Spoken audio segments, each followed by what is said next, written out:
स्वागत है आपका हमारे YouTube चैनल पे, जहां हम ऑडियो बुक के माध्यम से आपके सामने समाज में हो रहे अपराध को प्रस्तुत करते हैं। तो चलिए शुरू करते हैं अपराध की एक और अनसुनी यात्रा। अंजना के होठों पर गहरी लाल लिपस्टिक दूर से चमक रही थी। शैम्पू और कंडीशनर से चमकते लहराते बाल, आंखों के सामने लटकती लटों के बीच चेहरा पाउडर और क्रीम के मेकअप से दमक रहा था। नए कपड़े के पहनावे में उसका यौवन खिल उठा था। एक दिन पहले ही वह मुंबई से अपने गांव आई थी। हाथ में पर्स लटकाए गांव की गलियों में इठलाती घूम रही थी। कलाई में खनकती नई चूड़ियों की आवाज से गांव के हर किसी की नजर बरबस उठ रही थी। उसे देखते ही सामने से आ रही गांव की सिलमिना ने टोका, अरे अंजना, तू तो हीरोइन लग रही है। कब आई रे? कल ही तो शाम को मुंबई से आई हूँ। मैं तुम्हारे घर ही जा रही थी। अंजना चहकती हुई बोली। दोनों बचपन की सहेलियां थी। प्यार से अंजना ने पूछा, कैसी है रे तू? यह सुनकर सिलमिना का चेहरा उतर गया। उदासी से आंखें नम हो गई।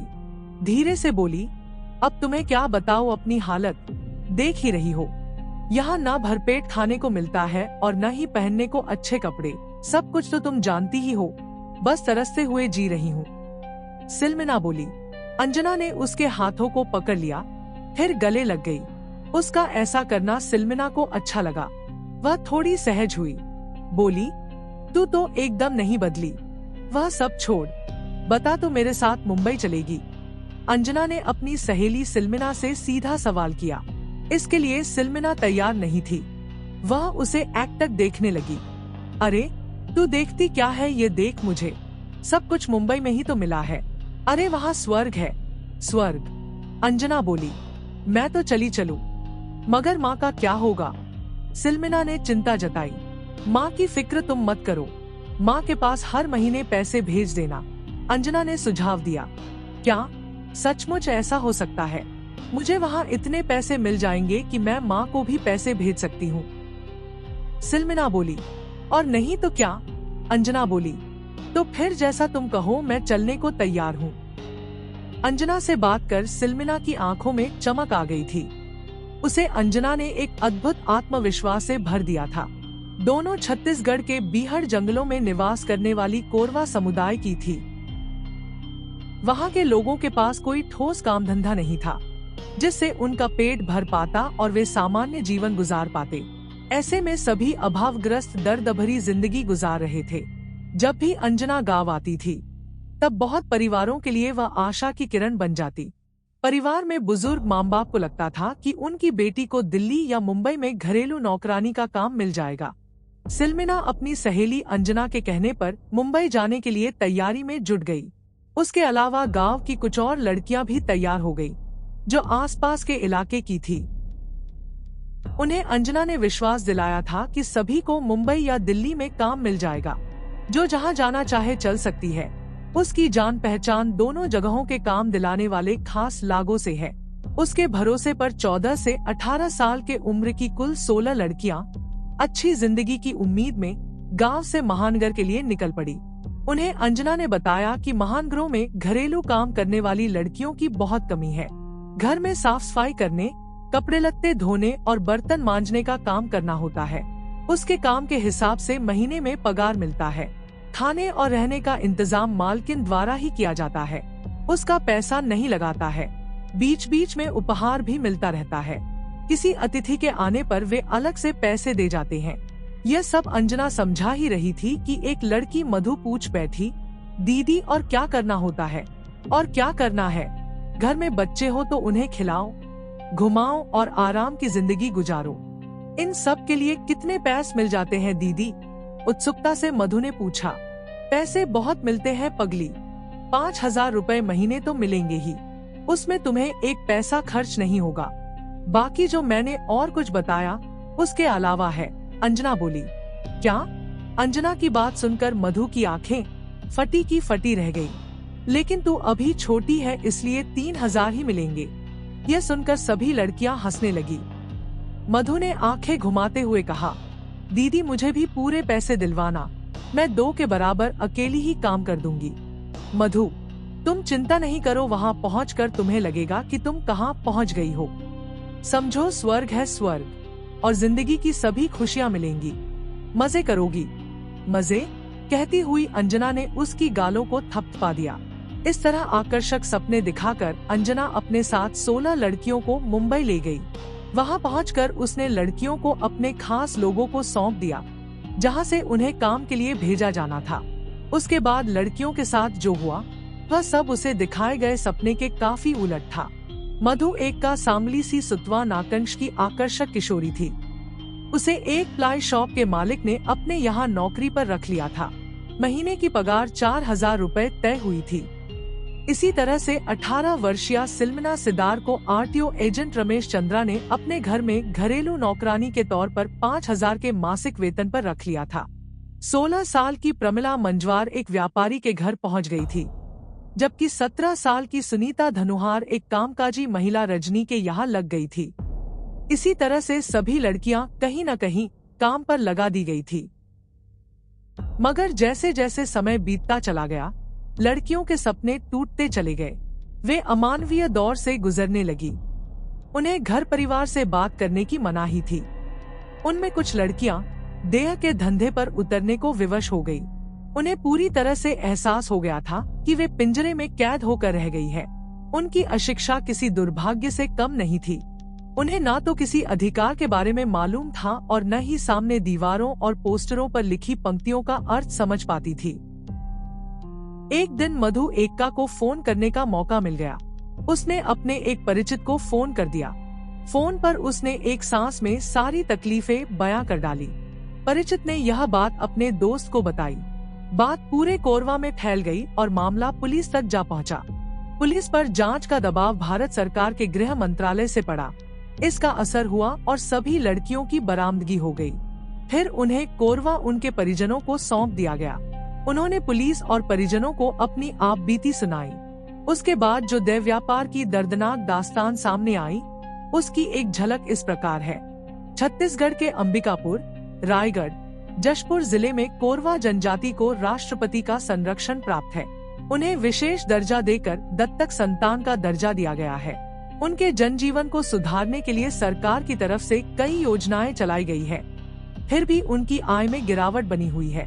उस समुदाय के बच्चे मुश्किल से 5वीं, 8वीं तक पढ़ पाते हैं। उनकी जिंदगी एकदम से ठहरी हुई जंगली वातावरण सी उलझ गई है। यही कारण है कि उन पर महानगरों की प्लेसमेंट एजेंसियों की नजर टिकी रहती है। वे अपना निशाना कमसिन लड़कियों को बनाते हैं और उन्हें दिल्ली, मुंबई, हैदराबाद आदि शहरों में नौकरी के बहाने अपने जाल में फंसा लेते हैं।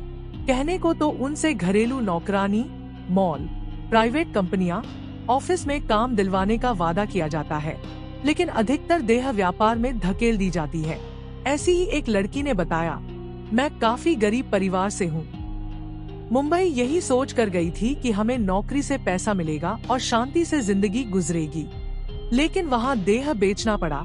इस बारे में हम किसी को बता भी नहीं सकते थे। इसका विरोध करना तो बहुत ही मुश्किल काम था।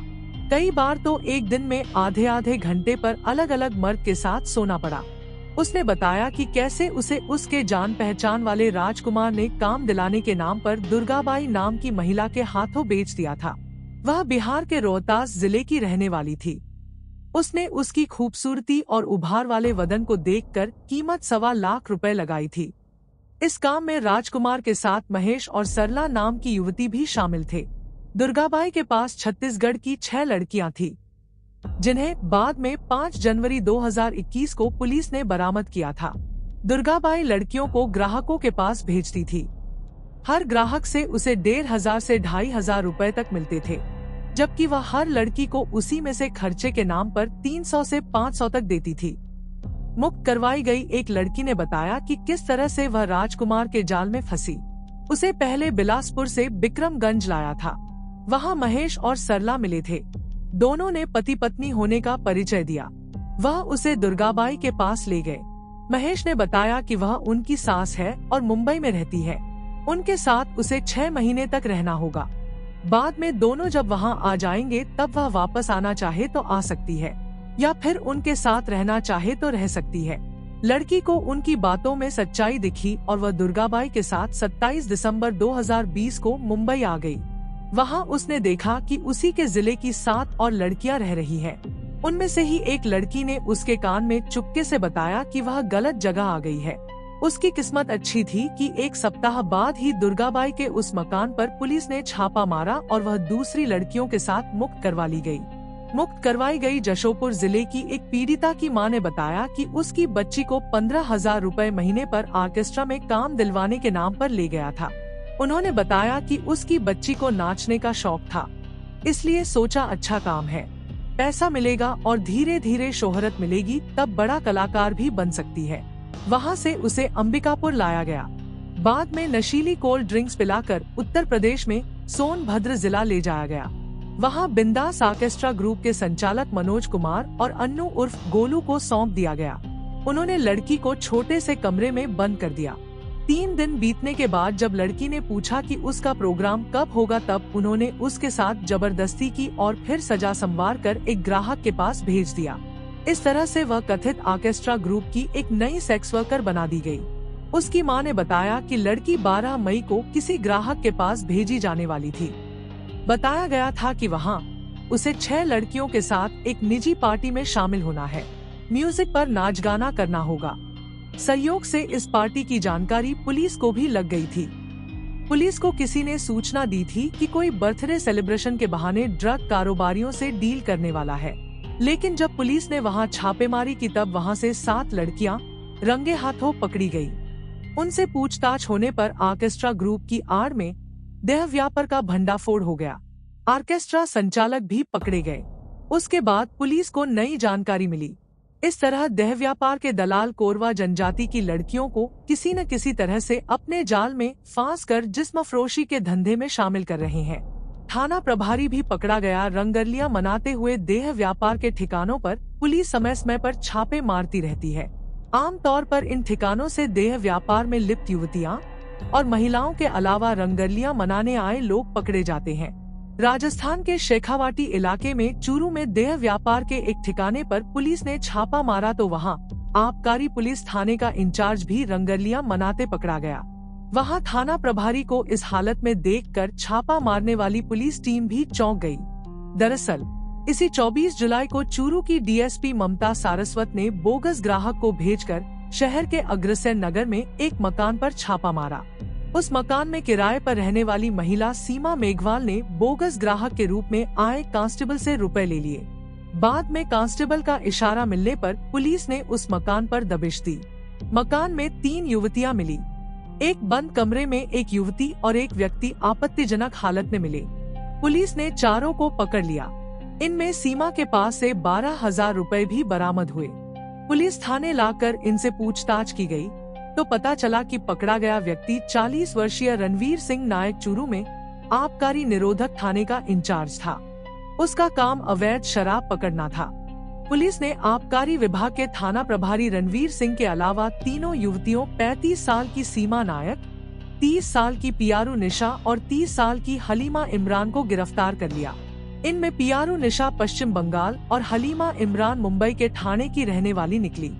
पूछताछ में पता चला कि चूरू के बास घंटेल की रहने वाली सीमा मेघवाल को उसके पति नेमिचंद मेघवाल ने छोड़ रखा था। वह कई महीनों से चूरू के अग्रसेन नगर में किराए का मकान लेकर रह रही थी और मुंबई व पश्चिम बंगाल सहित दूसरे राज्यों से नई नई खूबसूरत युवतियां बुलाकर ग्राहकों को पेश करती थी। वह अपने ग्राहकों से 1 से 1,500 रुपए तक लेती थी। सीमा व्हाट्सएप के जरिए अपना धंधा चलाती थी। ग्राहकों को वह व्हाट्सएप पर लड़कियों की फोटो भेजती थी। पसंद आने पर रुपए तय करती थी। गिरफ्तार युवतियों ने पुलिस को बताया कि वे पहले भी चूरू आ चुकी थी। उन्हें 1-1.5 महीने के लिए अच्छी रकम देकर बुलाया जाता था। सीमा ने बताया कि वह समय समय पर दूसरे राज्यों से भी लड़कियां बुलाती थी ताकि ग्राहकों को नए नए चेहरे मिल सके। पुलिस ने सभी आरोपियों को गिरफ्तार कर कोर्ट में पेश किया, जहां से उन्हें जेल भेज दिया गया।